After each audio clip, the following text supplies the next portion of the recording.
Hello friends, welcome to Bones and Babies, where we discuss anything and everything related to your orthopedic and pediatric queries.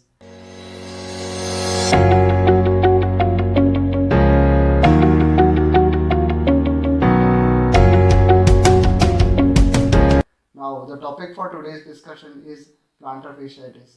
Plantar fasciitis, as you know, is a very common problem in every household, and you might see a lot of patients of plantar fasciitis here and there.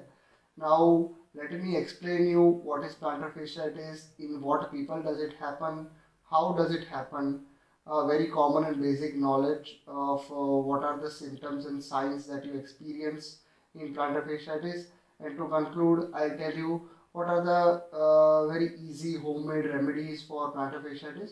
Of course, for a proper consultation, you will have to go consult an orthopedic surgeon, and for physiotherapist, you will need some assistance from a physiotherapist. To put it very commonly, where do you see plantar fasciitis?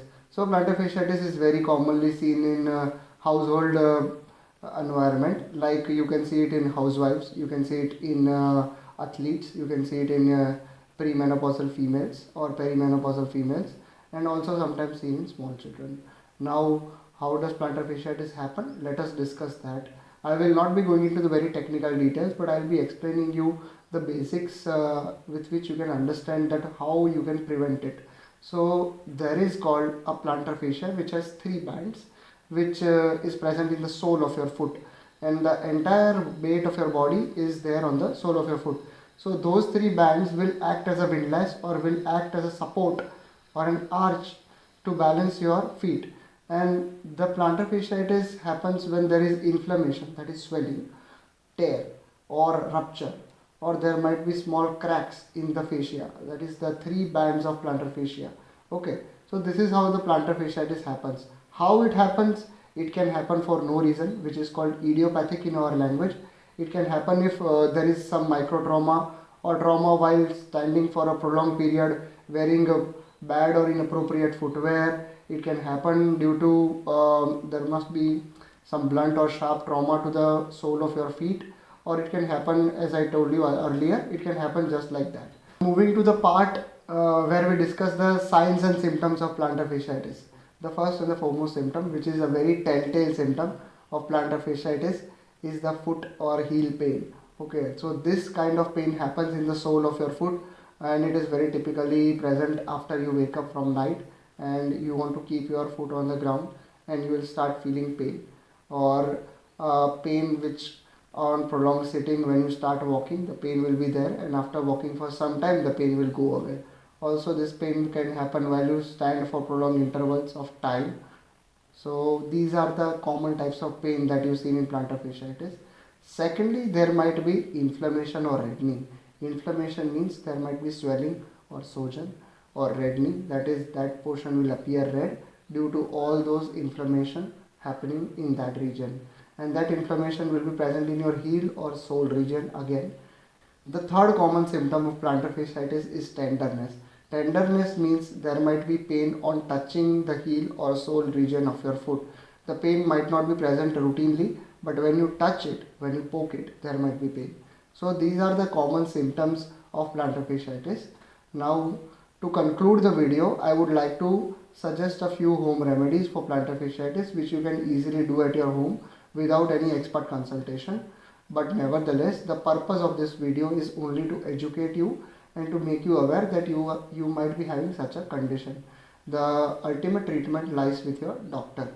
Now, just to begin, the easiest treatment of plantar fasciitis is hot and cold fomentation or hot and cold water bath.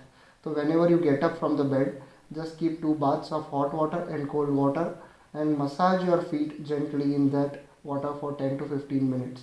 That will loosen up the inflammation and the swelling in the sole region, and it will make the pain a lot easier while walking. Second is use orthopedic footwear or plantar fasciitis support bands whenever and wherever necessary. I recommend it using it in the house and outside the house all the time while you are walking or standing. Third, avoid prolonged standing, and if you have to stand for prolonged interval of time, use a plantar fasciitis mat, which is very easily available in the market.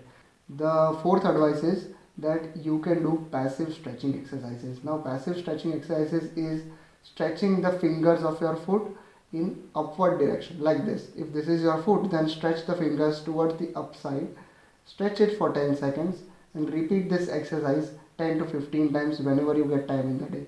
Also, you can stand like this on the sole of your foot with the fingers supported on the ground. So do this again for 10 seconds and repeat it 10 to 15 times whenever you get time. This will improve the muscle strength and also the balance of your foot.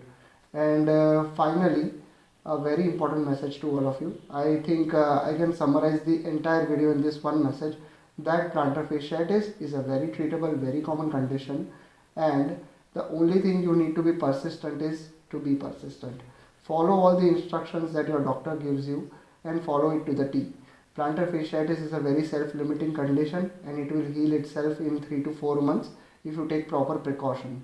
The medications, the physiotherapy will only help in reducing the pain, but the main treatment lies in healing, which you can do by not doing certain things which your doctor or physiotherapist tells you. So that's it from my side, and if you like the video, please give us a thumbs up. If you have any suggestions for us, please write in the comments below, and please subscribe to Bones and Babies because we bring you such amazing content every time. Thank you so much.